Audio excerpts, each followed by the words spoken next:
we'll give it.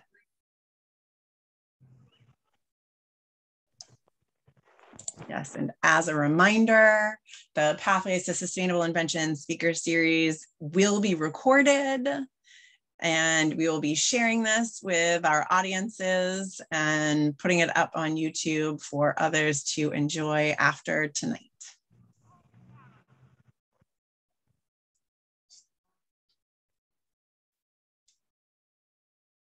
All right.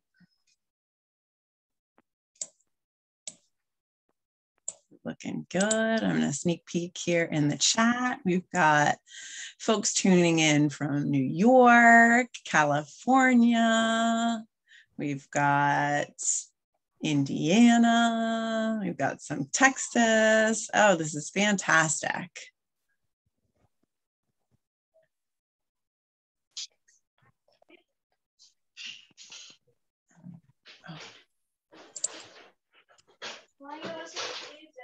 Not to Zoom.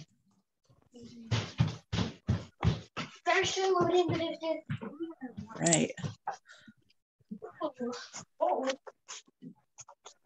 And perhaps some of you even have students that are tuning in. We'd love to hear about it or know about it.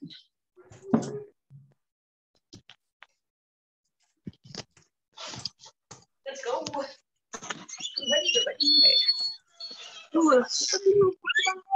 Well, and if you wouldn't mind, as you're joining, please feel free to go ahead and mute yourself, because we know at this time of the evening or afternoon, wherever you're tuning in from, that becomes a little bit of a challenge from time to time. So we appreciate that. Excellent. Now, thanks so much. People will be joining us throughout the hour, so that's all right. But we are over the moon that you are here with us, spending your time, and we've got a fantastic lineup for you. My name is Kate Anderson, and I just want to say welcome to the Pathways to Sustainable Invention speaker series. And this is a 5-part series. We're in our 5th series tonight, and this is how Black inventors are paving the way in modern science for a sustainable future. We have teamed up with the amazing group at Society for Science and fantastic folks from the Nobuche. So if you'd like to keep this conversation going and are enjoying what you're hearing, then please shout us out on social media, and you can go ahead and tag #Sustainable Invention Speakers. So let's go ahead and get things rolling a bit here tonight. So here, all right, I am thrilled to be joined by Dr. Daryl Boyd from Science Made Simple. He's going to be the moderator tonight. We're going to take just a few minutes here to acknowledge that by joining us this evening and by registering, you have consented to be videoed. Your audio may be recorded. Please keep that in mind. We also want to thank you for signing up with the code of conduct and being respectful.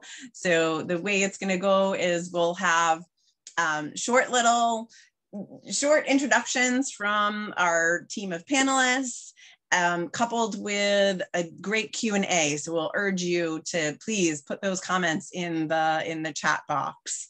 And because we know that we're tuning in from all over, we'd like to just take a quick moment to acknowledge that everyone here tonight is going to be tuning in from unceded lands, from wherever you are. And at Beyond Benign, we're headquartered in Massachusetts. And so for years, that's been the traditional land of the Pawtucket and the Massachusetts nations. So we just want to keep educating ourselves and supporting Indigenous communities and decolonizing as much as we can. So we wanted to share that and just take a moment to acknowledge that.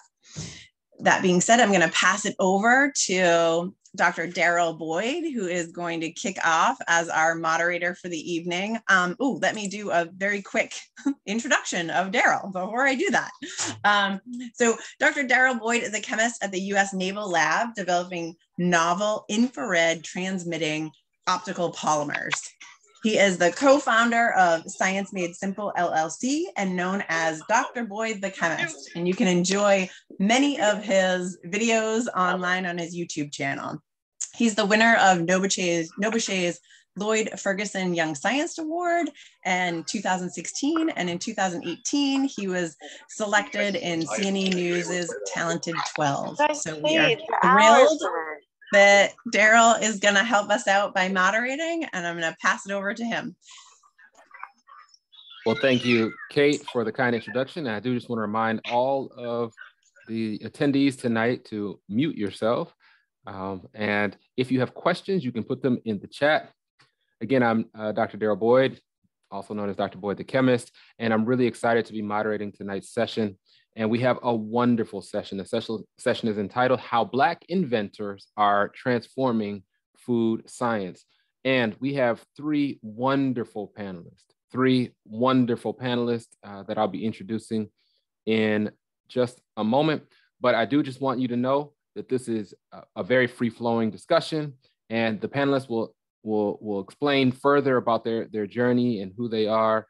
And once they do that, we'll have the floor open. Please ask your questions. Please ask your questions. So with that being said, Beyond Benign, we thank them for initiating this series that I think began back in the fall and have continued. And Nobuche, they partnered with Nobuche and Society for Science. They're partnered together to design and execute a speaker series to elevate the stories of inventors and student inventors from diverse backgrounds so all youth can be inspired and engaged to invent for a sustainable future. From plastics to climate change, there is no shortage of environmental and health hazards impacting our communities every day. So each speaker is going to be given 5 minutes to share their personal journey as inventors. Then there will be a set of prepared questions for the panelists, and then there will likely be a number of unprepared questions as well because these discussions are just so free-flowing. So with that being said, our first panelist I'll be introducing is Elijah Burks. Elijah Burks is currently a senior at Caddo Parish Magnet High School. After having a strong fascination with science since he was a child, Elijah started partaking in scientific research during high school. His expertise includes animal science, environmental science, and cellular and molecular biology. Due to his impressive research skills and commitment to academics, Elijah was named a Regeneron Science Talent Search finalist, naming him one of the top 40 scientists in the nation. Elijah is particularly proud of his project titled The Effects of Freshwater Acidification on Clams, which aims to study how climate change impacts clams in a freshwater environment. Outside of science, Elijah is the vice president of numerous clubs, including Key Club, the Student Library Association, and the class officers. Elijah is also a 6-time Taekwondo champion, and this man has accolades already, and an award-winning pianist. He hopes to leave behind a legacy that makes himself, his loved ones, and his community proud. Our second panelist is Dr. Pia Lauren Reese. She received her doctorate in medical sciences from McMaster University and went on to investigate early life biomarkers of allergic disease as a postdoctoral fellow at the university. Her work has been published in peer-reviewed journals, and she has presented at research conferences held in Canada and abroad. Following her time as a researcher in academia, she transitioned into industry and began working in intellectual property, also known as IP. Initially, she worked as a patent agent trainee, I should say.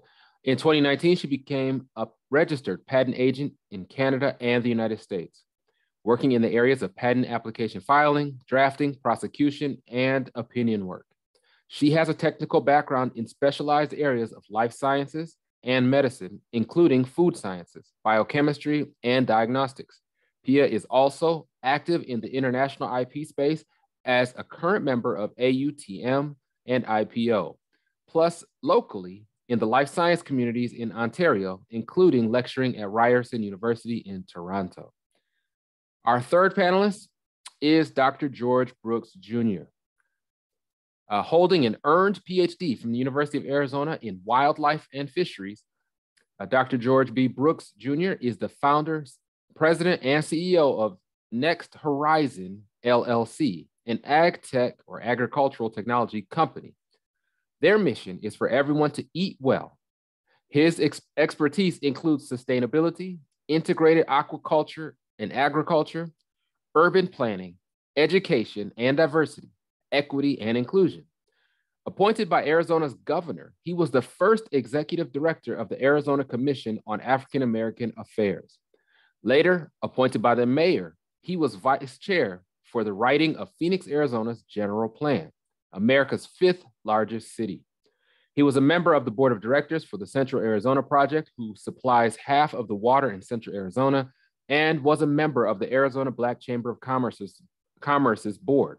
He is currently president of the Arizona Green Chamber of Commerce. As a graduate student in the 1980s, Dr. Burks was part of the first class of Ebony magazine's 50 Under 30 series. So those are our three panelists for tonight. I am looking forward to hearing from them, and I hope you are too. So at this time, I'm going to turn the floor over to Mr. Elijah Burks and have him introduce himself.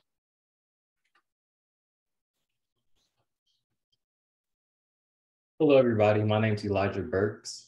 I'm very excited to be here tonight. I think we're all having this evening. And my first panel, so it should be very fun and exciting for me. So as I said earlier, my name is Elijah Burks. I'm a senior at Caterpillar Magnet High School in Shreveport, Louisiana. And I've always loved science since I was a kid. I remember being in the garden with my grandfather and playing with the worms and everything.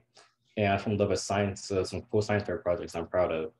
And because of my success in science fair and research, I was named a Regeneron Science Talent Search finalist, which named one of the top 40 scientists in the nation, which is a pretty remarkable accomplishment during my high school career. Go to the next slide. Okay, so what inspires me? First is my family. My parents definitely inspired me. My dad was in the Army, seeing his journey to where he is now definitely inspires me. And my family keeps me motivated a lot. And without them, I will not be here today. And I also have a love of nature. Like I said earlier, being my grandfather in the garden and everything, that really inspired me, seeing how the world interacts with each other and different organisms and environments. And I should love nature into a love of science also to make some science fair projects. And Dr. Antonio Webb, he's an orthopedic spinal surgeon from my city of Shreveport. And he went through a lot of challenges and trials, but he still became an orthopedic spinal surgeon that he is today. He's well renowned. And his story really inspired me because it's like a show of perseverance and not letting his environment define him. And also science fair really inspires me. I remember being a freshman in high school and seeing all the senior projects on cancer research and microplastics, and seeing all those cool projects really inspired me to do my own projects. So I went after my own mentor and all of those things, did my own projects and had some success with it. And I'm proud to be here today. So my projects, I've done 2 projects related to environmental science and food science. And the first project is titled The Effect of Freshwater Acidification on Clams. And with this project, I aim to see how increasing carbon dioxide, which is a greenhouse gas, affects clams' freshwater environment. As you can see in the first graph, it shows that carbon dioxide increases, it leads to a reduction in pH, makes water more acidic. And so to test this experiment, I built an apparatus, which you can see in the left-hand column in the second photo. And this apparatus aims to put carbon dioxide in the water, make the water more acidic, and lower the pH, and also added baking soda to make the water more basic and raise the pH. And so also studies showed that an increase in carbon dioxide has negative effects on growth of clams. As you can see in photo A at the bottom, it's a clam acidic environment, and it has obvious signs of soda deterioration caused by increase in carbon dioxide, which causes it to lose its mass. And in photo B is a clam basic environment, and this shows relatively normal, showing that a decreased carbon dioxide doesn't really have an effect on the clams. And my second project that I did was titled The Effect of Nitrous Oxide on Crawfish. And nitrous oxide is another greenhouse gas that's a lot more potent than carbon dioxide, but it's not really studied as much in science. So I aim to change that. And nitrous oxide levels are rising, and that's probably due to the fact that farmers utilize synthetic fertilizers in their crops management. And synthetic fertilizers are really bad for the environment because the plants can't use all the fertilizer, and all these nitrous oxide going back to the atmosphere and becoming more of a greenhouse gas and warming the global atmosphere. But the second, more risky cause is that the fertilizer runs off into nearby water and lakes, which harm the environment. And so what I did in my project is that I put nitrous oxide into tanks of crawfish and saw how it affected their growth and their metabolism. And the results showed that the crawfish had a negative reaction to the nitrous oxide. Some of the exoskeletons broke off, they lost their mass. I did dissection on the crawfish, and the lungs of the crawfish nitrous oxide were very discolored and kind of yucky looking. And also, when they're exposed to nitrous oxide, they stayed in their caves a lot longer. They didn't eat as much either. And so these projects show there is correlation between pH and organism growth, with a pH that's more acidic having a negative effect on the organisms. And so I hope to raise awareness on how the global warming and climate change is affecting the environment, and also how I also want to urge farmers to use less synthetic fertilizers, which are known to harm local wildlife. And a decrease in plant population, the crop population, or any seafood for that matter, can have a detrimental effect on the potentially $10 billion seafood industry, and also affect humans and population growth. Because a lot of rural communities in like Northern Alaska and near freshwater streams and rivers rely on clams and other freshwater foods to feed their families and grow their communities. And a decrease in these organisms could have a negative effect on the population and the economy. And so with these projects, we really want to spread more awareness on the impacts of climate change and hope to potentially curb greenhouse gases in the future. Thank you. All right, thank you so much. Very, very impressive work. We already have questions coming in for you, but what we're gonna do is we're gonna allow the other two speakers to introduce themselves. Please do put your questions in the chat. We're monitoring the chat, and we will do our best to address each of the questions once we get to our question portion of tonight's session. So with that, we will move on to Dr. Pia Lauren Reese. Thank you so much. I'm really excited to be here, and thank you to the organizers for organizing it, because I think it's a really fantastic event. So I thought that I would introduce myself, if you don't mind the next slide. And since I'm among my fellow or my friendly Americans, I just wanted to let you know that I'm your neighbor to the north.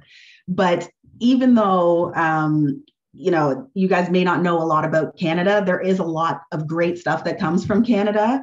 So just as like a little plug for a fantastic country, the star in the flag there is where I am. I'm in Southern Ontario, and you know, Canada has a lot of great innovation that's come from it. So the individuals at the bottom you may recognize. We have Dr. Frederick Banting, who invented insulin. To the right, Elijah McCoy, a prolific inventor. He was involved in lubrication systems for steam engines, and that was his main call to fame. But he also invented a number of other things, including sprinkler systems and ironing boards. And when you hear McCoy, you may have heard of the phrase, the real McCoy, and this is where it came from. So a lot of people were knocking off his inventions, and whenever these products were being pushed on the consumer, they always pushed back and said, no, no, no, we want the real McCoy. So great slogan, great people that are coming from the country. I also showed a little bit of the delicacies that come from here. This is a poutine at the top, and I'm sure everybody loves their French fries and ketchup. I mean, I'm a huge fan of that too. Give me McDonald's any day. But I tell you, you put gravy and cheese curds on this and you will, it's to die for. So definitely, I hope that you are able to try it, even if you don't come up to the north. Beautiful landscapes in the country as well. I've got the Rockies down here, you know, the crispest air, the most beautiful scenery. I mean, it's heaven on earth in truth. And last but not least, I'm a huge basketball fan. 94, when the Raptors came in, I was always advocating for them, even though it was high and low every year.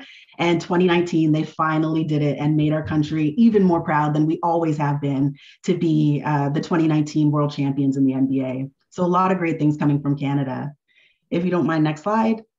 So yes, I'm proud of being Canadian, but I'm also proud of being a scientist too. And much like Elijah, you know, that spark was always from me when I was young. You know, I enjoyed detective shows and asking questions and, you know, the whole concept of discovery. So I ended up going to McMaster University in Hamilton, Ontario, and got a PhD with my supervisor pictured there, Dr. Judah Denberg. And I was introduced to allergic disease mechanisms. And my project was involved in figuring out biomarkers within umbilical cord blood that would predict children that could develop allergic disease like food allergy and asthma.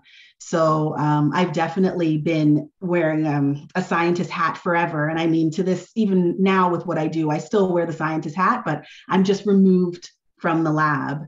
But I've had a lot of great experiences here. And it actually was this experience that led me to where I am now as a patent agent.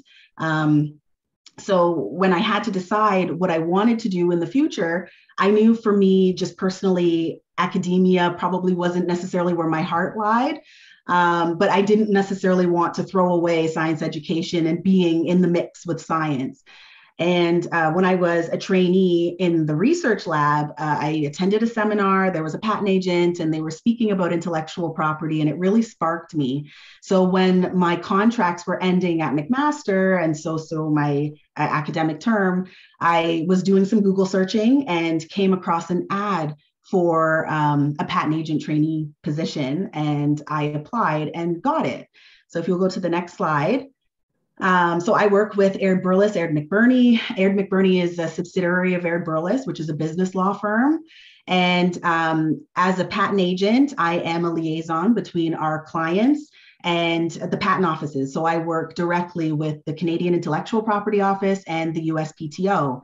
And we are advocating for our clients' rights and trying to get them the best monopoly that they can for all their inventions. It's based in Toronto, Ontario. So I have a gorgeous skyline picture here. My office is one of those beautiful buildings. And we work with a number of organizations, different companies, from small inventors to multinational organizations that are interested in food science. So I've just highlighted a few of those examples here, like Kraft Heinz, Halewood Labs, Zero In, Lodo, and Erie International.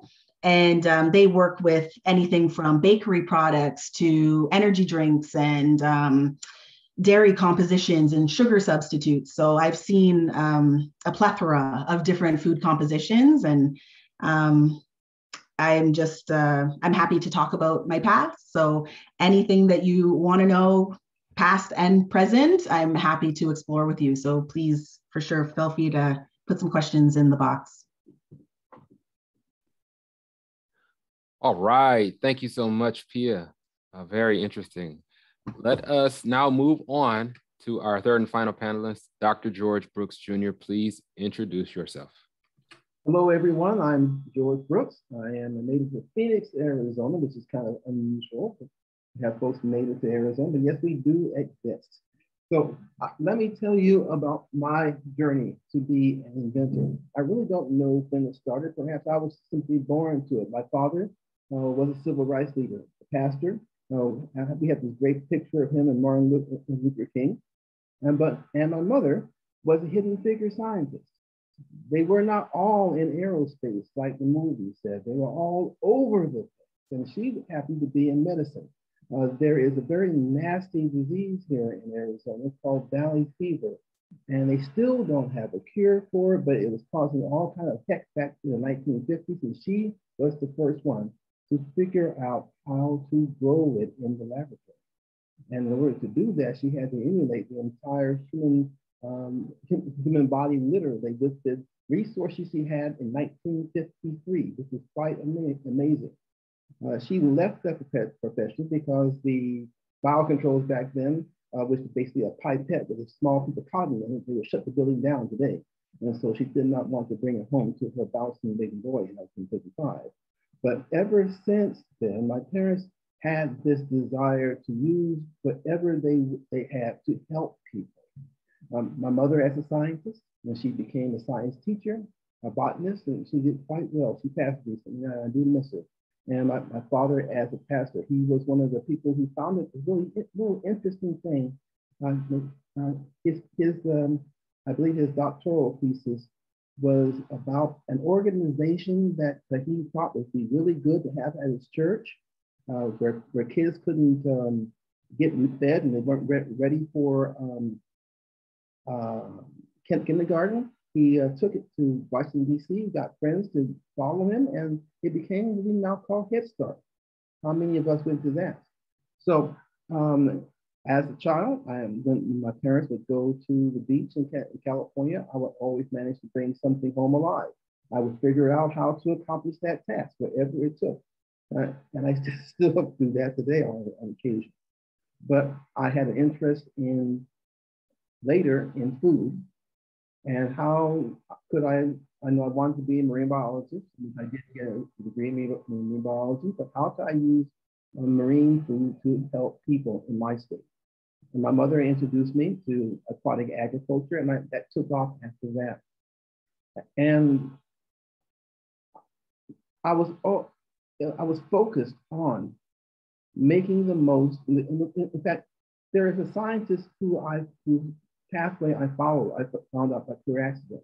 I didn't do it on purpose, but that was Dr. George Washington Carver. You may have heard about him. And he had a way of using his tremendous knowledge of nature, not just to look at a plant and say, wow, it's cool, but how can I use this plant to help people socially, economically, and environmentally be whole? He took cotton. Cotton was a non-sustainable crop. He changed it over into sweet potatoes. Sustainable crop, put nitrogen back in the soil. And from there, he developed hundreds of other crops so that from that sustainable crop, there will be even greater economic research. And that's basically what I do today. Through a number of serendipities, I've been hearing things. I was always the kind of person that leadership asked to do things. I ended up being able to help write the general plan, the business plan for the city of Phoenix. And within that business plan, we put a major section on sustainable food sources so that everyone here in America's 5th largest city can eat. And since that time, they have initiated amazing programs in urban food production, which I'm glad to be part of right now today. I was just outside before this meeting, putting together a method for individual farmers, individual homes to bring high-tech farming into their backyards in the middle of food deserts that will allow people to eat very well and also create community conversations, not only about food scarcity, but now about food abundance and what we can do that socially, economically, and environmentally. So I encourage all of you, who are listening to this, to find that person, find that why you want about how can you help people with your science, and then learn the kind of science that will help you accomplish that task. And then, of course, you might want to get a patent on that. Thank you. All right. Thank you so much, George, and all three of our panelists, wonderful panelists, and I'm looking forward to a wonderful discussion here. I do have a question this question will go to both Elijah and to George, because in Elijah, your work, you're dealing with looking at clams and the effect of acidity on the water that they're in. And then George, your company is focused on agriculture. Mm-hmm. And so the question is, how important is sustainability, particularly in our current time? How important is sustainability to you in the work that you do in our time? We'll start with Elijah and then we'll go to George. Yes, sustainability is super important, especially as how greenhouse gases are increasing the atmosphere and climate change is occurring. I feel like we as humans need to find more ways to make materials that are more efficient and don't require as much fossil fuel use. And definitely as we move on towards the future, the amount of greenhouse gases are increasing. And so we can find ways right now to live more sustainable lives and use those materials and make cleaner choices about living, such as cleaner energy sources and things like that.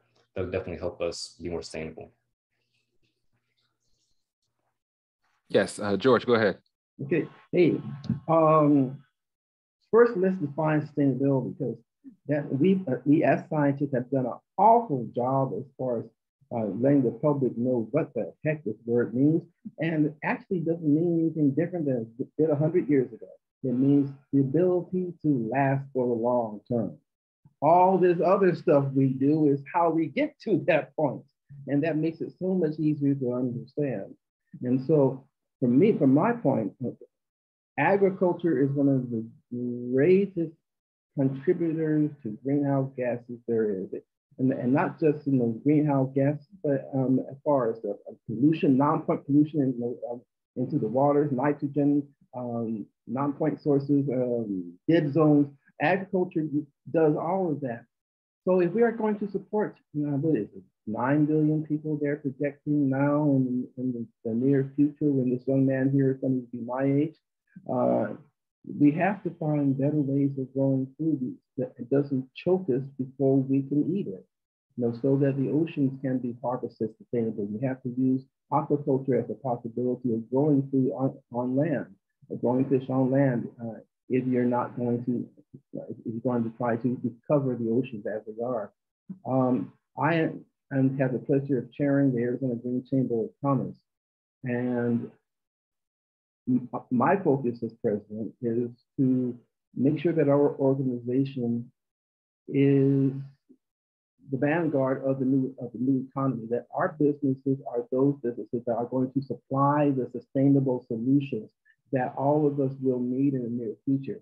When something happens, the government calls on the private sector. And so we want to have businesses that have the ability to understand what sustainability is, and then to provide those solutions that will help us be more sustainable into the future. And I particularly want to make sure that those businesses are diverse. We want to make sure that everyone has the opportunity to participate in this new industry that's going to explode. It has to, if we are going to survive. Awesome, awesome. So now there's a synergy between what Elijah is looking at, the acidity in the water, and then of course agriculture, the runoff from agriculture going into the water. So for both of what they do, I'm curious, Pia, what kind of opportunities in the intellectual space are there for people doing research in those fields? Oh, you got to unmute yourself, Pia. No problem. I'm trying to avoid any weird sounds or anything, so I keep myself on mute. I apologize. So absolutely, these guys are, they're inventors, they're creating constantly. So the first thought would be to protect intellectual property with a patent. And then there's also the trade secret route, which some people don't think about. But also one thing that I think would be really great for any entrepreneur, anybody in this space, would be considering trademarks. So the trademarks are protecting the sounds, the words, logos, your brand, basically. So if you have a company, if your product can be branded in a particular way that you can differentiate what you do from somebody else's business, it's an excellent type of intellectual property to consider as an inventor. So, great example of that in the food space is McDonald's. Nobody disputes the golden arches, their jingle, that da da da da da, I'm loving it. All of that you can trademark. So it's a great avenue for sure. But, the main source for sure would be the patenting. And as long as you've got subject matter that is patentable in your jurisdiction of interest and your invention is new and non-obvious, then you can protect it and you get a 20-year monopoly over that invention. I just wanted to highlight the trade secret route, because a lot of people, they know of patents, but they might not be as familiar with the trade secret.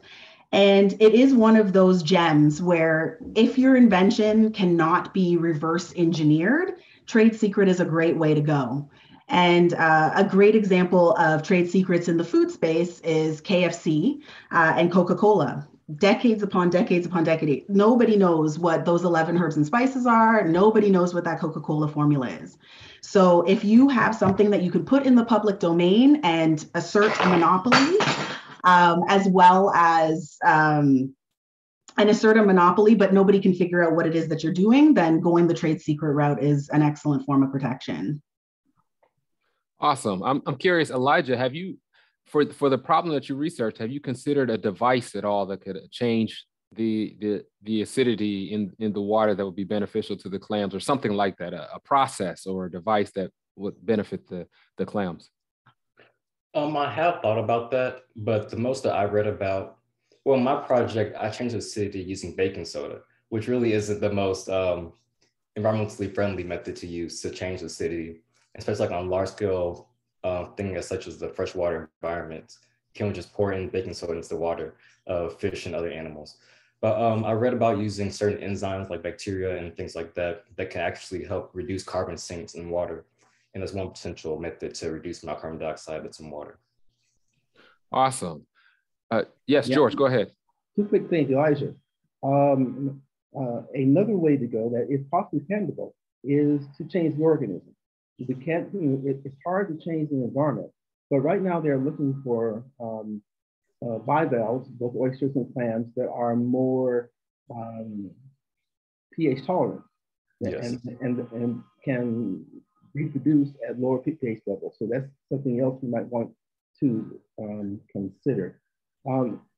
And going also into the patent area, I used to be an extension specialist for the University of Arizona. Now, the extension is something no one is not only on Green Acres, the comedy show, but we are people who actually exist. And our purpose is to make sure that everyone in every county of every state knows how to farm food in that county. And I was the aquaculture extension specialist for the University of Arizona, for the state of Arizona. And so I showed everyone in Arizona how to farm fish. But one thing in our industry I always saw was that the farmers came up with amazing ways to grow their fish that they didn't want to tell anybody about because it would lose their competitive advantage. One thing that I always wanted to do was to establish a fund called the User Innovation Fund so that we could pay for these farmers to get a patent so that they could take this amazing technology, get some return for it while they are helping the entire aquaculture industry grow more food. I never had a chance to do that, but maybe one day it would be nice to see the accomplished. Awesome. Thank you for that comment. And George, you actually bring up a number of good points. One of them is the cost of a patent, right? It costs some money. So I'm going to ask Pia, can you fill us in on the cost associated with patenting a product or a device? Sure. The cost is really going to depend on where you want to seek protection. If you're thinking just single country, the costs are considerably less. If you want to expand, and especially if you want to go into countries where you need translations of the applications, then you continually add more and more costs. And in addition, maintenance fees and your prosecution fees, they all kind of add to the ultimate end of getting the patent in any jurisdiction that you choose. But I would say generally, if you wanted to obtain a patent in US or Canada, the costs are probably generally like $20,000 to $40,000 when you say everything kind of all in. And a huge chunk of that is really maintenance fees. Between Canada and the United States, just to maintain the application, just so the government knows that you're actually active in this space and you want to have this application granted and that you will practice your invention once it is granted, those fees can be like $20,000 from the start to the end of the term of the patent. So it definitely does get very expensive, but if you are in a space that's highly competitive and you believe in your product and you are willing to assert your right to exclude others and go after infringers, then those costs will be nothing. Once you have, your blockbuster idea, somebody's infringing it, and you can go after them for the remedies in the federal courts. Awesome, thank you. George, I wanted to ask you, you've given really good historical context. I too was very influenced by George Washington Carver. And also I caught your Green Acres reference. I'm not sure if everybody caught that, but in any case, you said that inventing was just something that, it sounds like it was something that was just a part of who you were growing up. So I want to ask this of Elijah as well, but start you off, George. What is the most exciting part of innovating and inventing from your perspective? How it helps people. That's just that's just me. My background. I'm a preacher's kid. I'm a science kid, and put those together, and you got me. And their things in our mind were always, how can we harness this power to make life better? And when I'm able to accomplish that, it's wonderful. And then there's a small joy I get out of doing things that people say I can't do. But no, helping people is the biggest thing for me. If I can do that, then I'm all right. Awesome. Elijah, similar question. So what really inspires you to pursue the research route that you went into, and what inspires you about inventing? The thing that inspires me most is seeing how you can help people, like Dr. Brooks said. And the research that I've done is kind of more of an underrepresented part of science. People don't really research freshwater compared to saltwater. And they don't research crawfish, not as much. But I thought I'm giving a voice to those parts of science, and also giving a voice to people who live in Northern Alaska, who rely on freshwater organisms to feed their families. And I feel like I'm making a change in the world, and hoping my research outlives me and can help one day find a solution to climate change. But I also like seeing the results of the things I invent, like the apparatus I made. It took months to make, and so much troubleshooting and problems with having the electricity next to water and things like that, and trying to make everything safe and keep it running for a course of a month. And so seeing the results of the study and how apparatus works, and seeing it put in all the reagents into the water, that was so much fun to see. And knowing that, like, I'm a scientist now, I'm an inventor. And so seeing all that research culminate was a fantastic thing. Nice. Pia, what really drives you as somebody who looks at a product that comes in, perhaps from a company like Next Horizon, or from an academic setting like where Elijah's at? What really drives you? What makes that exciting for you to look at the intellectual property, the claims? What really excites you about the field that you're in? Mm-hmm. So what really excites me for sure is seeing the success stories. You know, when you're in the lab, sometimes things don't work, and that's unfortunately the way of the scientist. And maybe one of the reasons why I figure, academia is not really for me. So it's nice to see when things work and you get to help that inventor protect and build that monopoly over that invention. But one of the really interesting parts of the job is we don't just look at what the inventor comes in with and say, okay, this is your claim, this is the only scope that you can get. We're always thinking of different avenues. We have to think of the infringer. So we wear many different hats. We're an advocate for the client, but we're also the infringer of the claims that we're going to draft, because we want to make sure 20 years down the line that that person is not going to be able to get around these claims. So that's kind of a fun part of the job, when you get to be creative and think outside of the box. I just want to say, as an aside, I'm on a number of patents at my job at the Naval Research Lab, and I am thoroughly impressed with the various ways that they could actually look at what I've done. I write up a draft of everything, and the way they cover the patent, they're trying to cover it from so many different ways. And I'm like, oh my goodness, there's no way I would have ever seen that coming. So it is really impressive. The notion of thinking about what is somebody else going to be looking at that they could try to take advantage of, and how can we really protect the property, the intellectual property of my client. So it's really wonderful. Elijah, there was a question in the chat, and let me just say once again, to encourage everyone, we have a few minutes left. Please, if you have questions for our panelists, please put them in the chat. So there was a question, Elijah, just looked like a general question. Have you studied the field of biomimicry? I have not studied that field, but I do know a little bit about it. And I feel biomimicry can definitely be an asset to making the world more sustainable. Looking at nature, it's one of the most efficient and one of the smartest things on the planet. You're seeing how woodpeckers have the ability to ram at a tree trunk and not get concussion. And also one project on how they're making helmets more safe for players, modeling the helmets after the brain of a woodpecker. And so biomimicry is definitely a way to make the world more safer and sustainable. Awesome. I think this question is for George in the chat. It says, do you think controlled environment agriculture will play a more major role for food production in the future?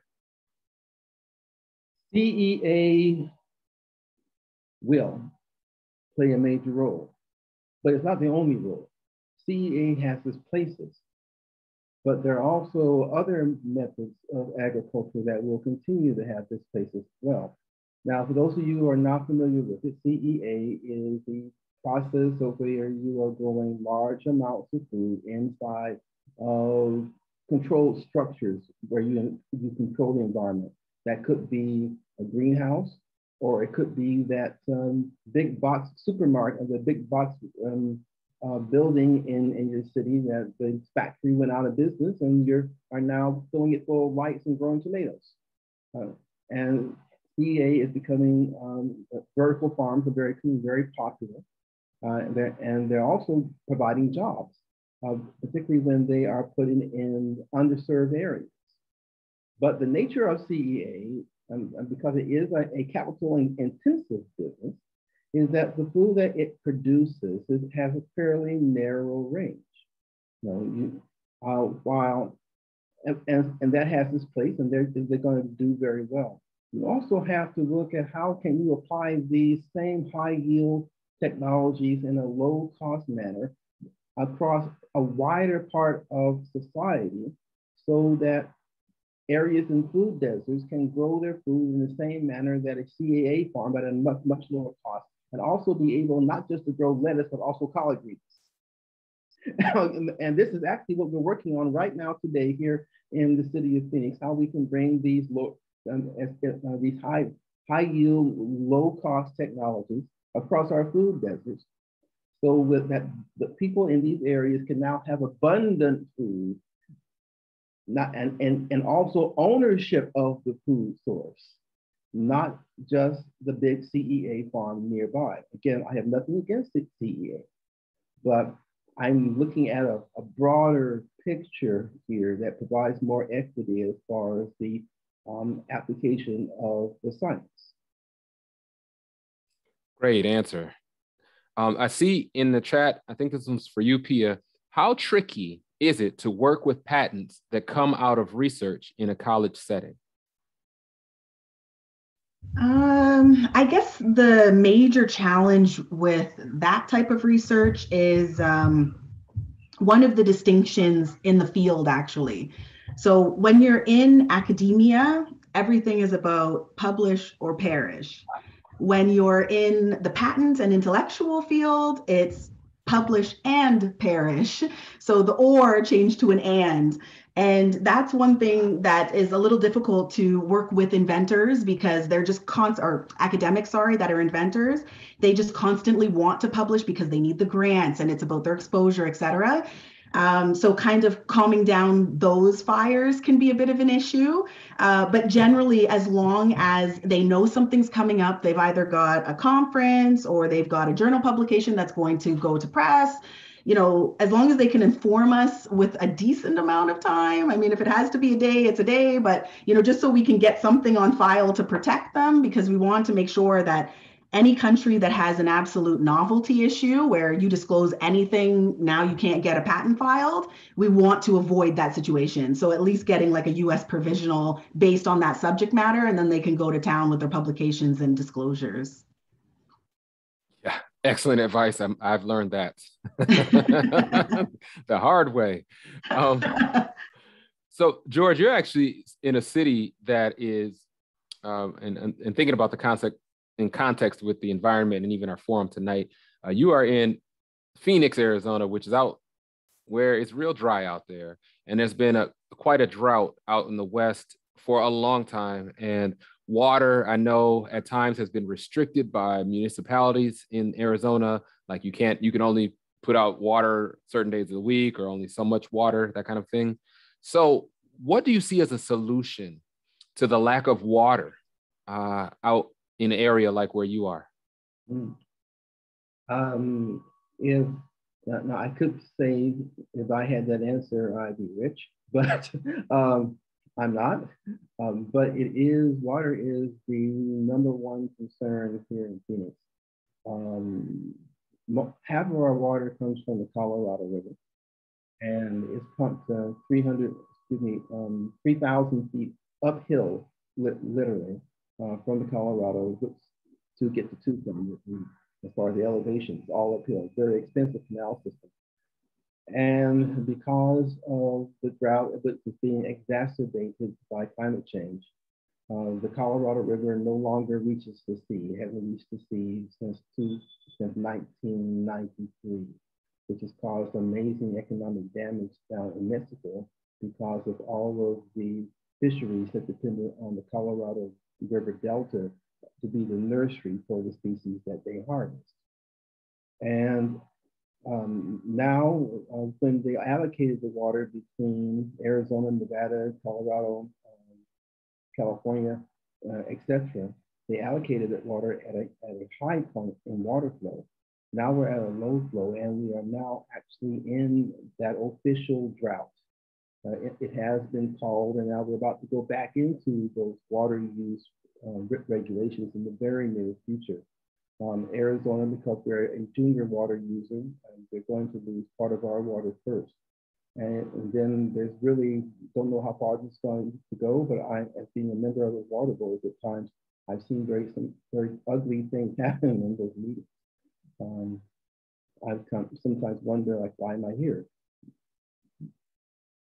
The answers are wide and varied, but we are going to have to make use of less water. We're going to have to make use of less water in how we manage our homes. Every building out here in Arizona now has low water use water faucets that come on automatically and turn off automatically, saving water. Low flow shower heads, low flow toilets, everything you can think of to use less water. We are looking at ways of agriculture is going to lose their water first, unfortunately. All of these require innovation, however. We have a huge opportunity in the realm of ag technology, ag tech, to devise methodologies to allow us to use less water as we farm our food, whether it's in urban agriculture, whether it's in transportation. And this is a must. We can't not get around it because the water simply is going away bit by bit. That's the best answer I can give at this moment. But the nature of innovation is that you can always think of something new.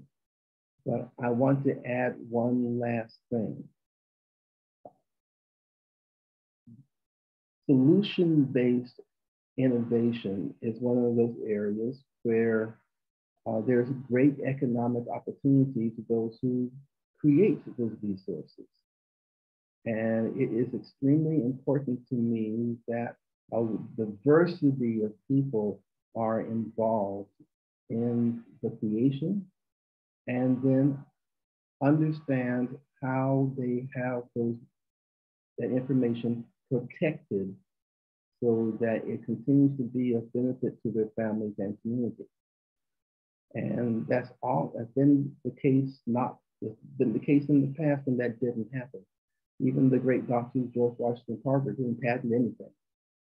It is said today that if he had patented all of his resources, Tuskegee would be as rich as Harvard. And so that is a lesson that we must think about as people of color. To participate, to innovate, and to be successful, we must understand how to manage this just as well as anybody else does. Thank you for that. You provided a wonderful segue because we're getting ready to close out here. You have just a couple of minutes. I want to ask both Elijah and Pia, kind of based on what George had just pointed out, that it's important to have diversity and it's important to be forward thinking in terms of innovation. And so what does it mean, Elijah? Well, let me start with Pia. Pia, what does it mean for you to be a Black woman in the field that you're in, doing the job that you do? What does that mean to you? Just briefly.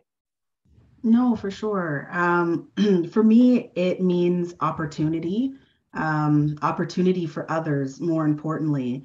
I'm in a space where there are not a lot of people that look like me.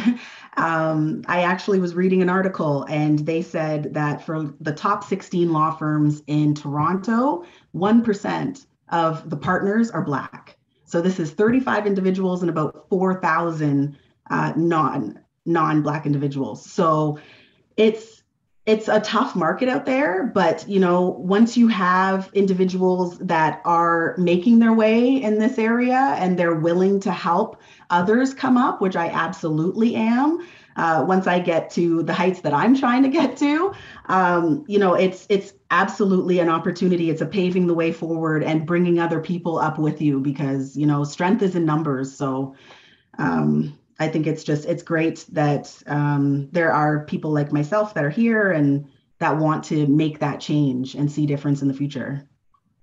All right, Elijah, similar question, just 30 seconds if you can. What does it mean for you as a young Black man? What does it mean for you to be pursuing a career in science? Yeah, I definitely agree with Dr. Pia. Representation is super important in this field. And being a young Black scientist as myself, I feel like I'm kind of paving the way for others like me who want to be a scientist one day, because you can't be what you can't see already.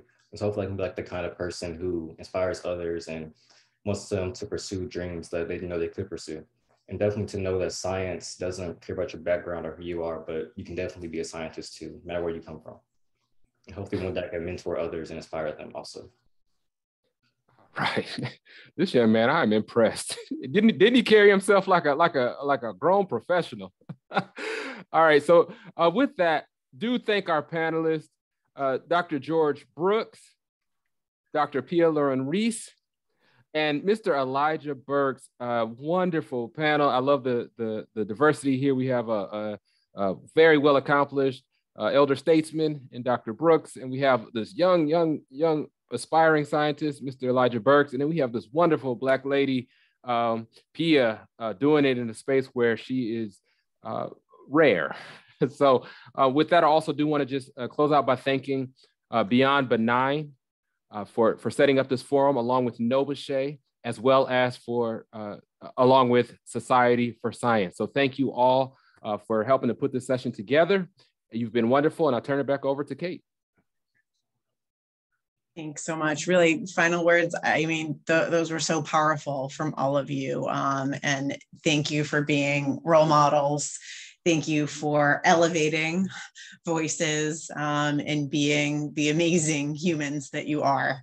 And it is incredibly important that we get more and more people in the room helping to create, innovate, make the decisions. And I completely agree. We need to get spreading that wealth around so that there can be all communities are taking part in, solving some of the most crucial sustainability issues that we have at this time and monetizing that. And that's what we can do through the patent process. So, because there is true opportunity there. So really well said.